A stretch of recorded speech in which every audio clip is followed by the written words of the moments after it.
આજે મારા પપ્પાને ઓપરેશન કરાવવાનું છે. જય શ્રી કૃષ્ણ. તો એનું સવારથીનું ટેન્શન છે થોડું. તો અમે લોકો સવારના પોરમાં રેડી થઈને નીકળી ગયા, હોસ્પિટલ પહોંચી ગયા. ને અહીંયા ટેન્શનનો માહોલ ચાલી રહ્યો છે. પપ્પાને લઈ ગયા છે, 1.5 કલાક થઈ ગયો એમનો ઓપરેશનનો, અને ફાઇનલી બહાર આવી ગયા. સ્ટેબલ છે, સારું છે પપ્પાને. તો બસ અત્યારે એમ જે વાતો જ કરી રહ્યા છે, ટાઈમ કાઢી રહ્યા છે, એકલા કંટાળ્યા છે.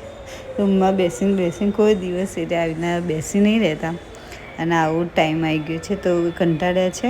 સારું છે પપ્પાને અત્યારે. તો બસ અમે બધા જોડે જ બેસીને એમને એક ટાઈમ કઢાવીએ છીએ વાતો કરીને.